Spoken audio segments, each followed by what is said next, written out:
Et bonjour à tous les amis, laissez-moi vous souhaiter une excellente année 2025. Ça y est, on y est, une nouvelle année démarre. Je vous souhaite amour, santé, bonheur, argent et bien évidemment beaucoup de cinéma. Alors vous savez bien que qui dit nouvelle année dit top cinématographique de l'année précédente. Et vu la qualité extraordinaire de tout ce qu'on a eu en 2024, j'ai vraiment passé du temps à me demander comment j'allais organiser mon top. Ça va être une longue vidéo, donc je vous invite à prendre un café, un thé ou une boisson bien chaude, un chocolat bien chaud par exemple, de bien vous caler, de mettre une petite couverture pour pas prendre froid. Et on va tout simplement parler des films que j'ai préférés en 2024, parce que ça a vraiment été une année juste extraordinaire. Et bien évidemment, j'espère que cette année, la 2025, sera tout aussi riche niveau qualité. Donc c'est parti pour le top 2024.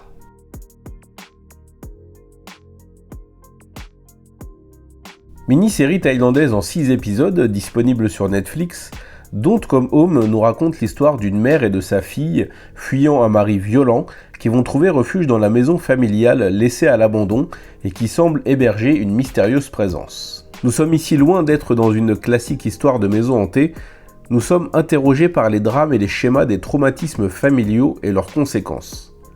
Chaque épisode m'a laissé sur le cul, dévoilant adroitement son intrigue au fur et à mesure avec des personnages non manichéens, des retournements de situation mêlant fantastique et suspense, et une histoire qui m'accueillit en abordant des thèmes comme le deuil et les souvenirs, m'ayant touché et laissé une marque profonde dans le cœur.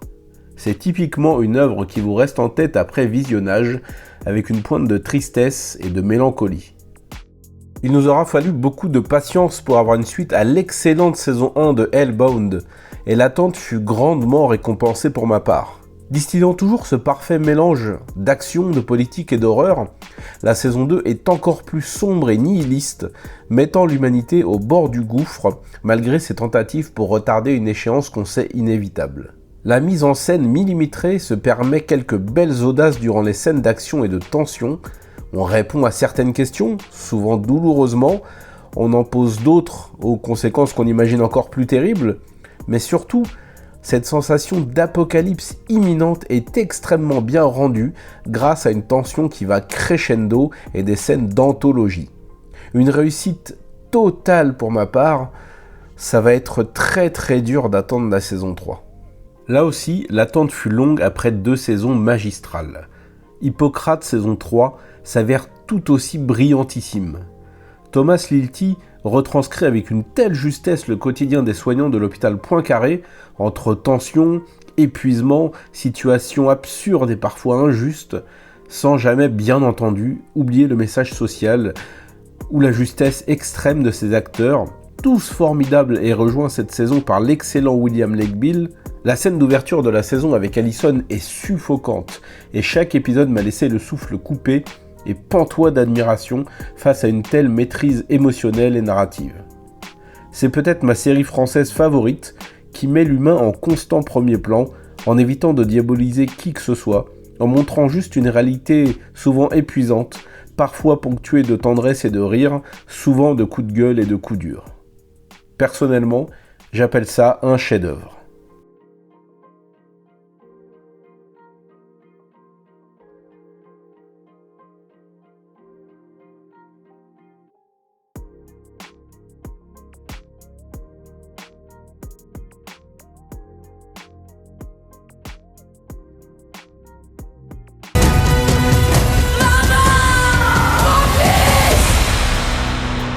Il faut pas toucher les filles. C'est dangereux. Traque urbaine plutôt suffocante, où une mère de famille accusée de sorcellerie après la mort d'un jeune homme tente d'échapper à ses assaillants.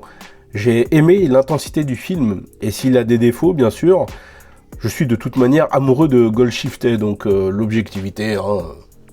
Bon, blague à part, la montée en tension progressive et cette chasse aux sorcières modernes donnent un thriller bien mené qui ne révolutionne rien, mais diverti grâce à une bonne gestion du rythme et l'implication de son actrice principale.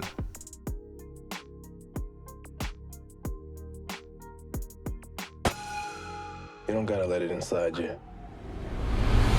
You ain't got what it takes for this life here. La noirceur extrême du film a sans doute dû rebuter certains spectateurs. J'ai même lu des critiques accusant le film de racisme parce que les deux héros sont blancs et viendraient au secours des minorités. Est-ce pour détourner les yeux de la misère et de cette réalité crue montrée par le film ? Je ne sais pas.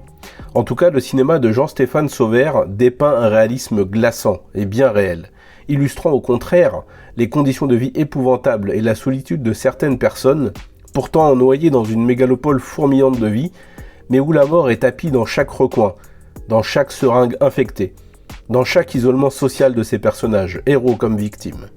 Un très, très grand film, qui peut désarçonner par les gifles glacées qu'il inflige sans répit à son spectateur. Mais à travers toute sa filmographie, en passant par Johnny Mad Dog, Une prière avant l'aube ou ses courts-métrages comme Adios ou La Mule, c'est ainsi que le réalisateur s'exprime à travers ses films, à travers la réalité.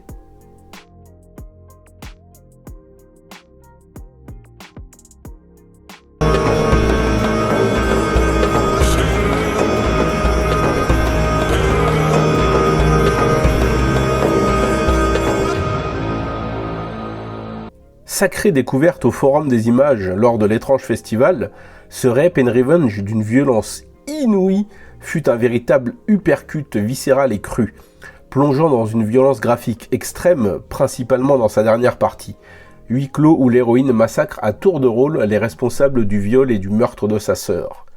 C'est un pur revenge movie, un film qui ne lésine pas sur le gore, mais qui n'oublie pas pour autant de poser un cadre et de faire lentement monter la pression dans sa première heure.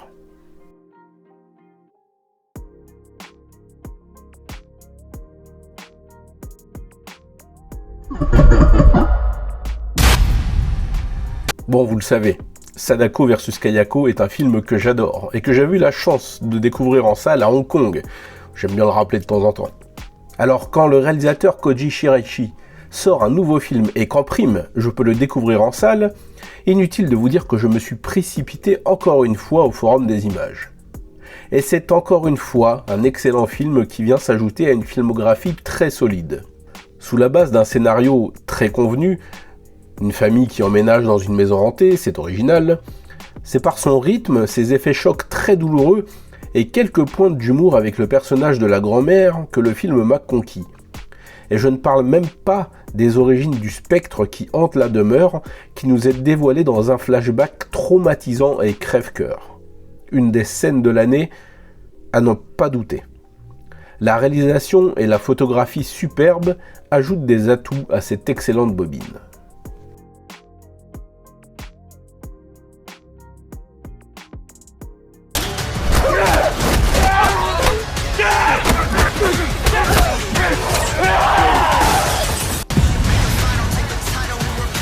Bon, très grande année pour un mec comme moi, on en reparlera dans quelques films, puisqu'avec Profession Ceinture Noire sur Netflix, on part à la traque de trafiquants d'enfants en Corée du Sud à travers une unité spéciale de la police. Les excellentes scènes d'action ne viennent jamais amoindrir le message social et le combat ô combien important, ni la psychologie de ces personnages. Des films comme ça, croyez-moi, ça fait du bien, alors n'hésitez surtout pas à le rattraper si vous êtes passé à côté.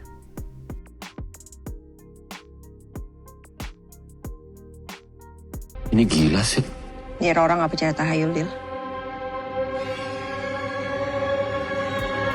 Banyak orang yang bakal marah sih.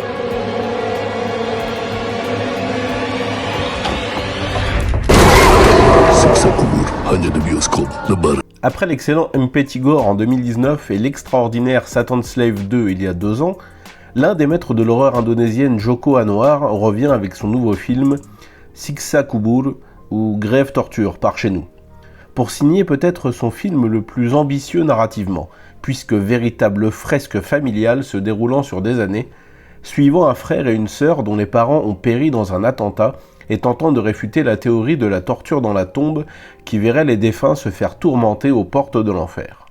L'écriture fouillée de ces personnages et sa dimension mystique en font un film très exigeant, mais qui n'oublie pas de distiller ça et là des scènes d'horreur choc et graphiquement très impactantes. Peut-être un nouveau classique du film d'horreur indonésien.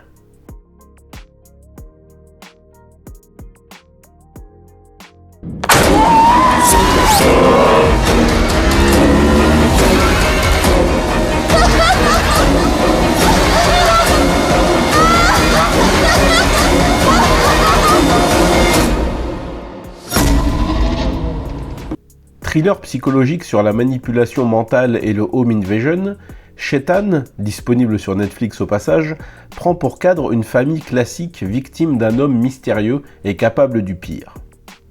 Distillant une atmosphère suffocante, le film fut un gros coup de cœur chez moi. Attention, il ne révolutionne rien, mais il est suffisamment bien rythmé et propose des scènes cruelles et surtout un suspense qui ne s'amoindrit jamais.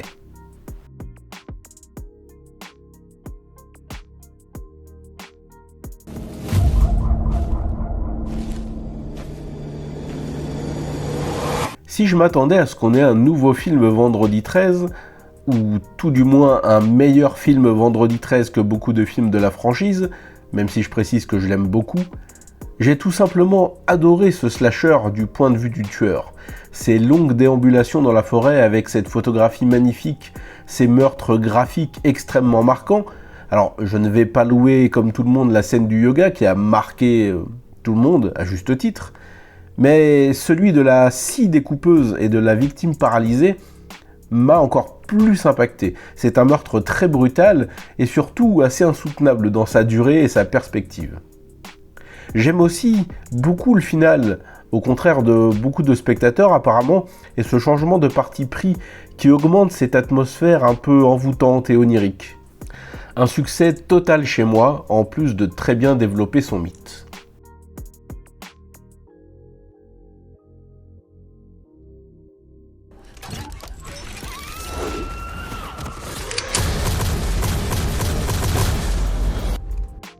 Bon, j'ai déjà loué l'élange du film dans une vidéo dédiée, mais je le redis à l'occasion de ce top. Quel plaisir! Un melting pot d'influences, certes, quasiment 50 ans de science-fiction mixés en un seul film. D'ailleurs, quelle année pour le DTV chinois, d'autant plus que ce mutant offre un dernier rôle au légendaire Ng Man-Tat qui nous a quittés il y a quelques années. Généreux et proposant quelques scènes graphiques assez marquantes, je trouve assez fort que le film arrive à avoir une personnalité, légère, certes, bien qu'il soit gorgé d'influences de plus de 50 ans de films de science-fiction hollywoodiens.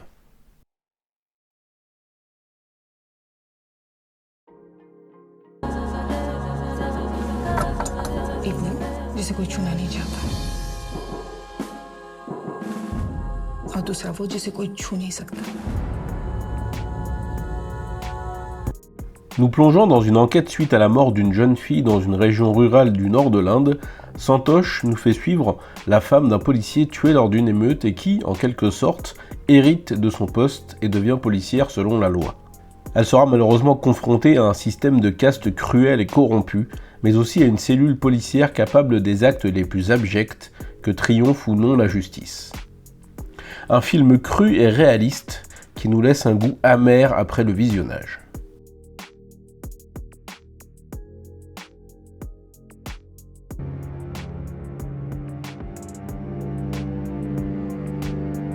J'ai du mal avec le cinéma de Kiyoshi Kurosawa. D'ailleurs, l'une de mes résolutions pour 2025 est de lui redonner une chance et d'explorer en profondeur sa filmographie. Mais avec ce moyen métrage, Shime, qui est prévu pour une plateforme japonaise de streaming, je dois le dire, j'étais conquis. Une lente et sournoise corruption du quotidien par le mal, usant de séquences glaçantes et très dérangeantes. L'ambiance devient inquiétante et les réactions des personnages sont tout sauf normales. Un coup de maître qui mérite clairement une découverte, d'autant plus que le réalisateur signa 2 autres films cette année, Serpent Path, remake de son film de 98 avec à l'affiche Damien Bonnard, et Cloud, que je n'ai pas encore vu.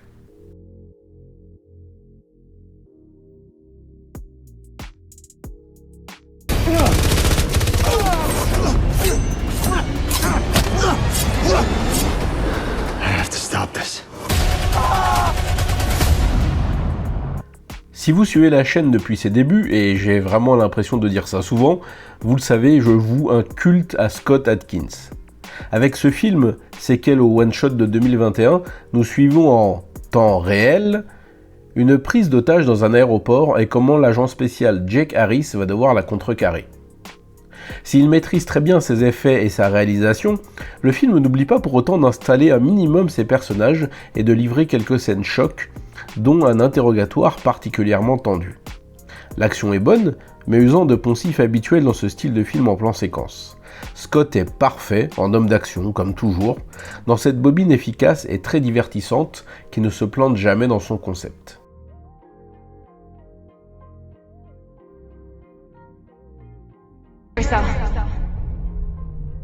Give me this promise. Je n'ajouterai rien de plus pertinent à la pluie d'éloges sur le nouveau film de George Miller, 5e opus de la saga Mad Max qu'il débuta en 1979. Avec cette origin story mettant en vedette Furiosa, interprétée ici par Anya Taylor-Joy, succédant à Charlize Theron, ou précédant Charlize Theron, il multiplie les morceaux de bravoure au sein d'un récit édifiant et n'oublie jamais les moments intimistes dans un monde où la folie règne en maître. Un échec frustrant au box-office, mais si tous les blockbusters avec cette allure, tout irait bien mieux, car narrativement, visuellement, c'est d'une excellence sidérante. Il n'y a plus qu'à croiser les doigts pour voir The Badlands qui se déroulerait 1 an avant Fury Road.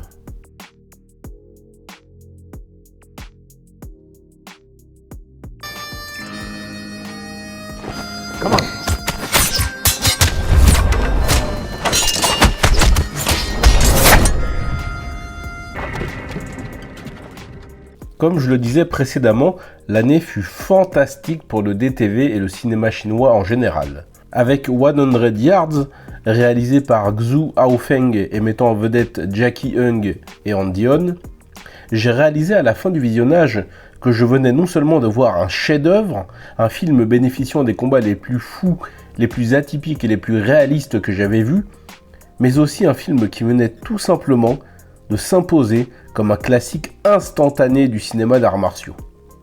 L'ambiance très western et la réalisation sublime habillent ce récit d'apparence simple, puisque comptant l'affrontement de 2 maîtres d'arts martiaux, mais narrant tout l'aspect politique, géographique et humain de cet événement. Brillant sur absolument tous les plans, le film économise beaucoup d'effets et cela ne fait que le rendre encore plus impactant dans sa beauté formelle et aussi dans ses affrontements chorégraphiés au millimètre près qui offrent un régal de tous les instants. Un film à découvrir absolument pour les amoureux de cinéma d'arts martiaux et j'ajouterais même pour les amoureux de cinéma tout court.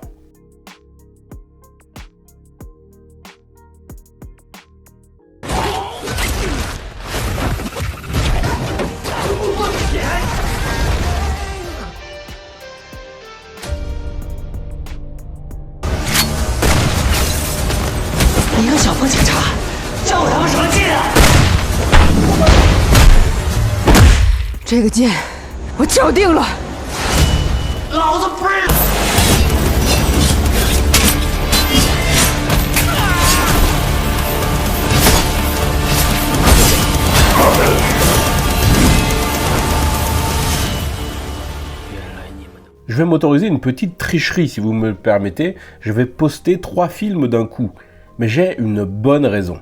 Ils sont signés du même réalisateur, Queen Peng Feng, auquel le podcast Raging Fire Club, que j'anime aux côtés de Max Pereira et Paul Gossem, a consacré un épisode entier, l'épisode 13. Je précise au passage que le podcast et les émissions sont aussi disponibles sur YouTube, et je ne peux que vous inviter à l'écouter, car nous retraçons de long en large le portrait de ce réalisateur qui nous a régalé avec pas moins de 5 films sortis en 2024. Curbing Violence, Black Storm et Blade of Fury figurent donc dans ce top, car ce sont de véritables coups de maître et sonnant comme des films hongkongais à l'ancienne, entre polar urbain, Girl with Gun et Wuxiapian de très haute volée. Je l'ai déjà dit, mais l'avenir se trouve en Chine, et plus particulièrement dans les DTV. Alors n'hésitez pas à découvrir ces purs bijoux, ils valent vraiment le détour.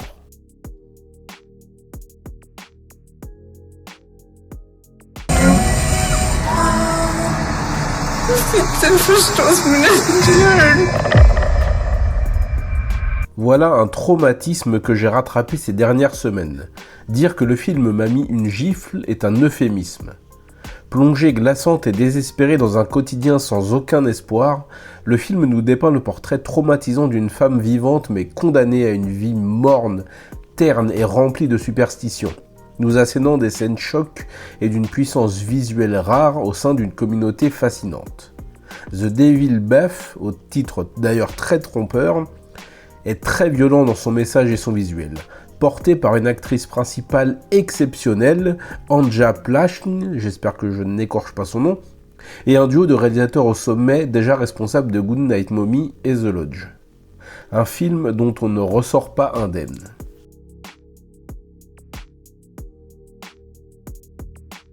Tu as peur pour l'entretien? Comment ça, tu me dois rien? Je veux mon argent. T'as pas à avoir peur. Allez, dégage! Tu sais ce que tu as vécu. Et si on me prenne pour un menteur? Non, mais toi, t'es pas un menteur. Tout ira bien. Sous ce thriller suffocant et mené comme une véritable course contre la montre, se cache un film social d'une grande justesse et très émouvant, sur une dure réalité. Ces gens de l'ombre se battant chaque jour pour survivre au sein d'un système étouffant. Jamais misérabiliste ni moralisateur, l'histoire de Suleiman dépeint avec une profonde justesse une vie parmi tant d'autres, un visage parmi tant d'autres, des blessures parmi tant d'autres. La scène au téléphone dans les escaliers est un véritable crève-cœur, de même que celle où le premier réflexe de tous ces gens est d'appeler le 115 alors qu'ils sortent à peine du sommeil. Un film magnifique et très important.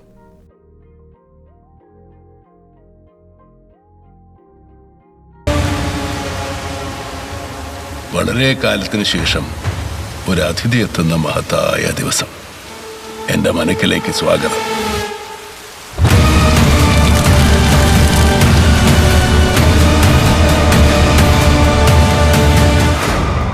Nous sommes là sans aucun doute devant la plus belle proposition esthétique et atmosphérique de l'année. D'ores et déjà un classique du cinéma indien, plus précisément du cinéma malayam, Brahma Yugan met en scène l'incroyable acteur Mammootty dans un rôle particulièrement marquant et troublant. Perdu dans une jungle et un temple mystique, se livrant à un jeu de dupes face à un homme perdu, qui découvrira petit à petit que son hôte n'est peut-être pas celui qu'il prétend être. Visuellement, c'est de la F-O-L-I-E, je suis obligé de l'épeler, et l'ambiance du film, très lente, prend aux tripes. Si le terme Elevated Horror, aussi désuet et insignifiant qu'il soit, devait exister, alors ce film le porterait en étendard, tant tout est maîtrisé à la perfection. Plus qu'un film, Brahma Yugan est une expérience sensorielle et visuelle inoubliable.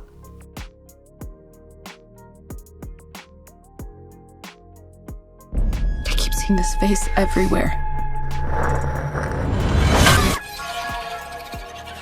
J'avais déjà apprécié le premier volet pour son ambiance cauchemardesque et dérangeante. Le deuxième film pousse l'ambiance malsaine encore plus loin, renforcé par un sentiment de solitude appuyant un message amer sur l'industrie du show business. La réalisation particulièrement soignée et l'interprétation hors norme de Naomi Scott appuient cette sensation oppressante et sans aucun espoir. Et je ne parle même pas de la fin qui est un véritable coup de maître. Un film destiné, à mon humble avis, à devenir un classique de l'horreur.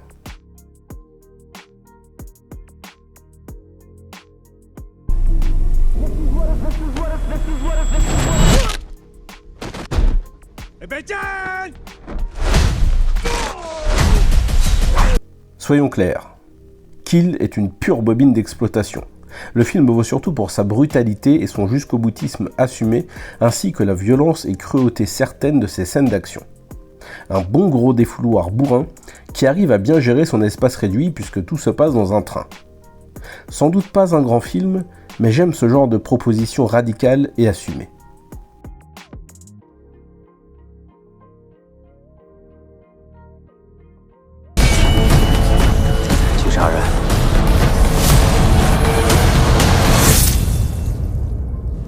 Je le disais précédemment, l'année fut incroyable pour le DTV chinois.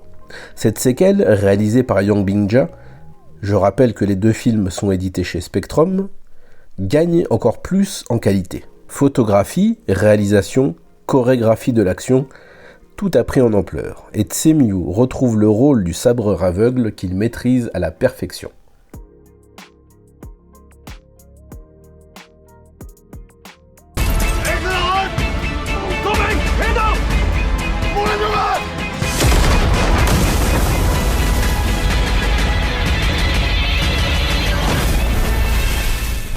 Il est impossible de nier l'ultra-violence et la radicalité des derniers films de Dante Lam. Avec ce polar revenant aux sources du film de flic infiltré à Hong Kong, il reste dans ce ton très cru et très violent, usant de séquences violentes très impactantes, notamment dans son final que vous n'êtes pas prêt d'oublier. Le film prend son temps pour traiter ses personnages et poser ses enjeux, peut-être est-il d'ailleurs un poil trop long. Mais sous fond de trafic de drogue et de personnages torturés, le réalisateur nous livre un polar sombre et amer avec un impact psychologique inoubliable.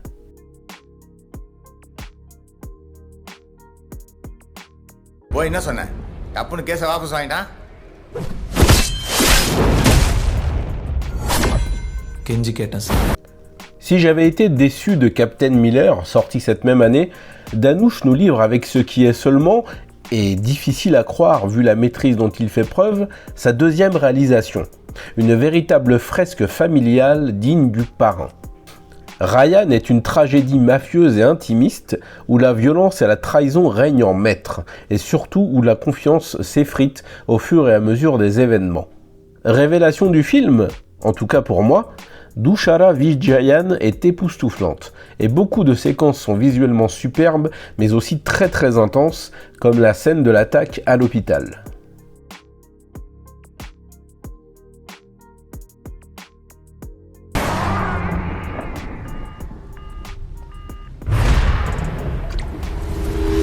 Ici, le réalisateur Sam Kwa remake son propre film sorti à l'origine en 2022. Une œuvre que je ne connaissais pas et dont je découvre donc ce remake cette année. Et que dire à part que c'est un film d'une noirceur abyssale où la force narrative est de nous présenter plusieurs perspectives au fur et à mesure des événements atroces. La violence est le thème principal, où un père fou de vengeance va s'attaquer aux responsables de la mort de sa fille, légèrement handicapée mentale, et se confronter à la mère d'une autre fille victime elle aussi de brimade. D'une rare intensité, le film nous prend à la gorge pour ne plus nous lâcher pendant 2 heures, nous assénant uppercut après uppercut, scène atroce après scène atroce, sans répit, pour nous laisser au final lessivés et détruits psychologiquement. Une véritable bombe du film noir, mais attention, âme sensible s'abstenir.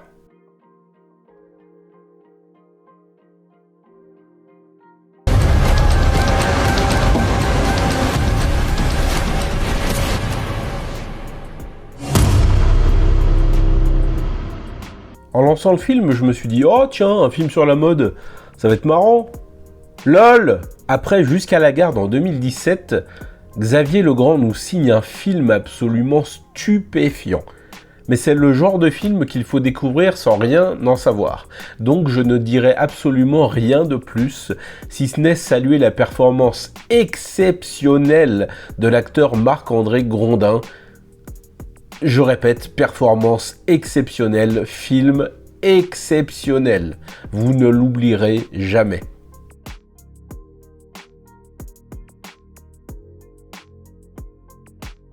Does your mom and dad? Yeah. They died just before I was 12. I'm trying to write about them at the moment. How's it going? Strangely. Hi. Hi. Into the world. Ce film est comme les rêves que l'on fait au petit matin, alors que l'aube apparaît et que nous pouvons presque toucher du doigt les personnes disparues que nous croisons parfois dans nos rêves. Un très très beau film, onirique, sur l'acceptation de soi, le deuil et les souvenirs. Il m'a captivé et m'a fait ressentir 1000 choses. C'est une œuvre sensible et délicate, débordante de nostalgie et d'amour.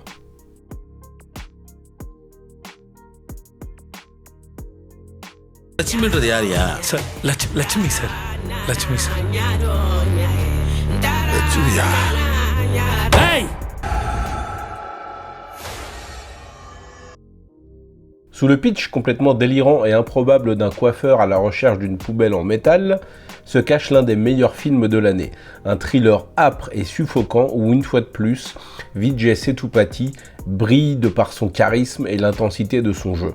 Maharaja est un thriller répondant à tous les codes nécessaires, voire obligatoires, du cinéma indien.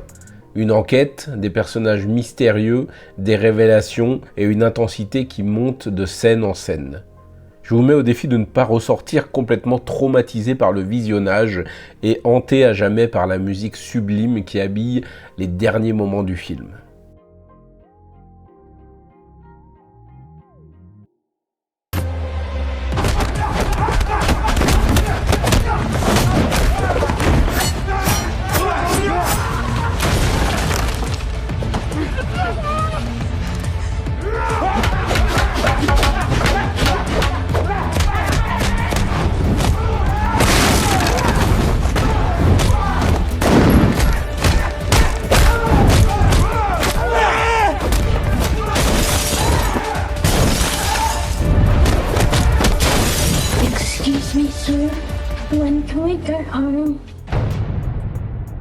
Après le visionnage de Life After Fighting, je n'avais qu'une seule question en tête et elle était dirigée envers Brent Foster qui joue et réalise le film donc.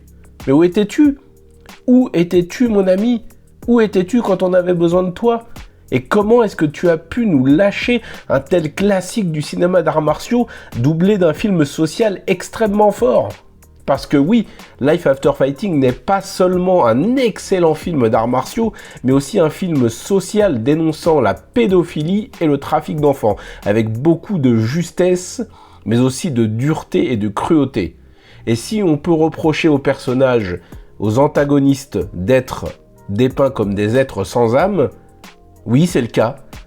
C'est le cas puisqu'ils interprètent des pédophiles et des trafiquants d'enfants, des gens qui n'ont pas d'âme. Parce que pour faire ça, il ne faut pas avoir 1 gramme ou 21 grammes d'âme. Le film prend son temps pour poser ses personnages, son contexte et ses enjeux. Il s'avère extrêmement violent psychologiquement et physiquement, aussi bien dans les scènes martiales que dans les scènes de cruauté et de kidnapping d'enfants. C'est un film qui m'a scotché de par son intrigue, de par ses scènes d'arts martiaux, car le final qui dure quasiment une bonne demi-heure est vraiment incroyable. Les combats sont millimétrés à la perfection, incroyablement bien chorégraphiés et mis en scène, et surtout d'une brutalité à couper le souffle. Avec Life After Fighting, pour moi c'est simple, Brent Foster a signé un véritable classique, non seulement du cinéma d'arts martiaux, mais du cinéma tout court. Il nous faut absolument plus de films de ce style, parce que moi, une œuvre où on défonce des pédophiles, ça me rend heureux.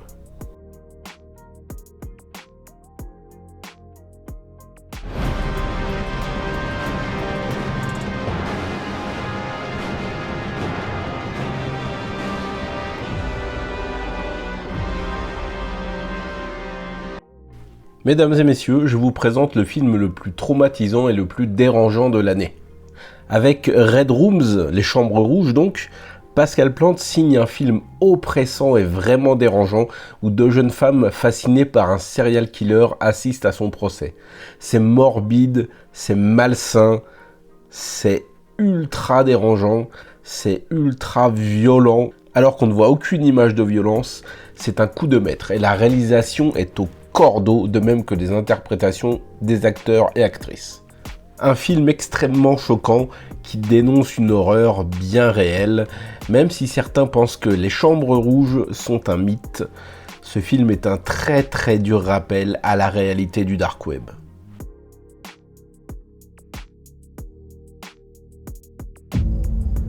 I know this might sound crazy.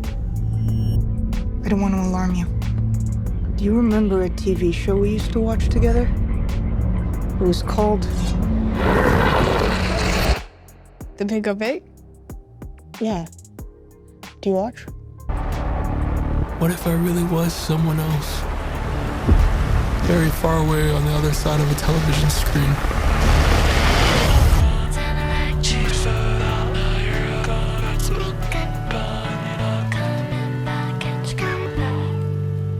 Je serais bien incapable de poser des mots concrets sur l'expérience qu'a été le visionnage de I Saw the TV Glow. C'est une œuvre qui m'a profondément bouleversé, mais je ne saurais pas vraiment exactement dire pourquoi. C'est un véritable shot de nostalgie, une quête identitaire menée d'une main de maître.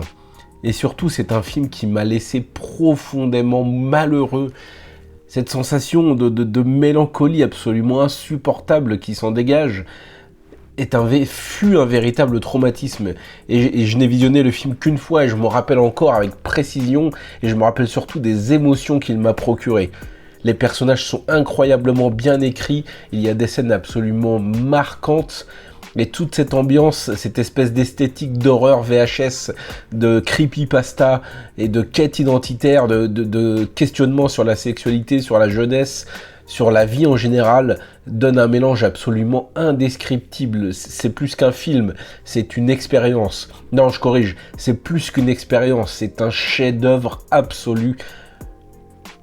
Un coup de cœur pour lequel je ne trouverai même pas les mots. D'ailleurs, je ne lis pas un texte là, je suis en train de vous parler à cœur ouvert.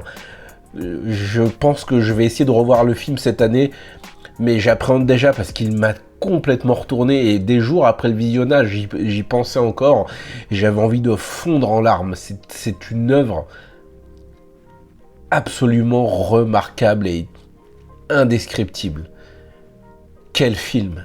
Putain, quel film!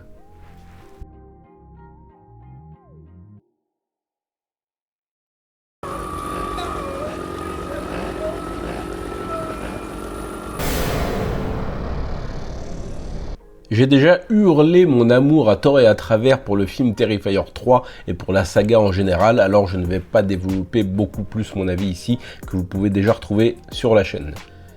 J'adore, tout simplement, l'univers Terrifier, qui se met en place lentement, film après film, et non, ce ne sont pas des films gore et vides qui n'ont rien à raconter, mais qui prennent leur temps pour poser leur univers et poser leur ambiance, et développer lentement le lore de la saga, car oui, il est bien un lore, qui trouvera son apothéose dans Terrifier 4 ou Terrifier 5. Le casting est génial, les scènes gore sont absolument fabuleuses, douloureuses et comiques, et le fait que Damien Leone ait le contrôle total sur sa saga est réjouissant. Avec aussi peu de budget et des effets spéciaux à l'ancienne, réussir à pondre une saga d'horreur qui va marquer le cinéma d'horreur à ce point, car oui, j'en suis convaincu, c'est un véritable coup de maître. Vive Art le Clown, vive Terrifier, vive Sienna, vive Damien Leone.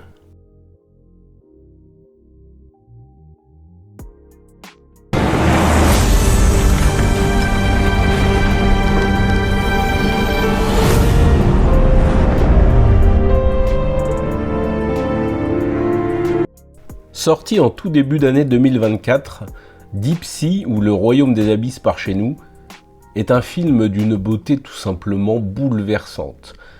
Un film d'animation chinois virtuose dans ses images et bouleversant dans son récit, ses mémoires d'enfance, ses rêves, ses inquiétudes, ses aspirations. Une œuvre débordante d'amour, débordante de créativité visuelle, une véritable claque esthétique qui m'a littéralement scotché à mon fauteuil. Je n'en dirai pas beaucoup plus, c'est un film qu'il faut découvrir impérativement. L'animation chinoise est tout simplement incroyable. Et avec le nouveau film Neza qui s'annonce, dont la bande-annonce a été leakée hier, on peut s'attendre à une nouvelle claque venue de Chine. Le Royaume des Abysses est tout simplement un chef-d'œuvre.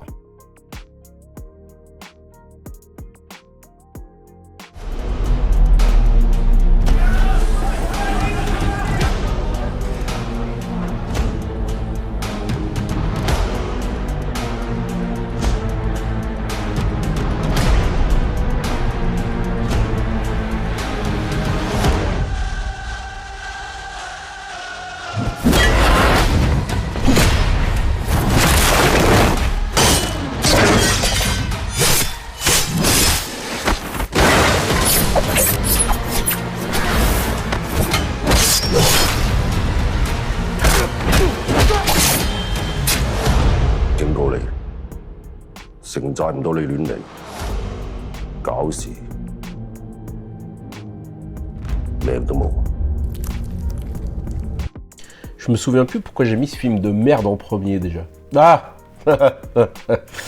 Parce que c'était tout simplement un rêve éveillé.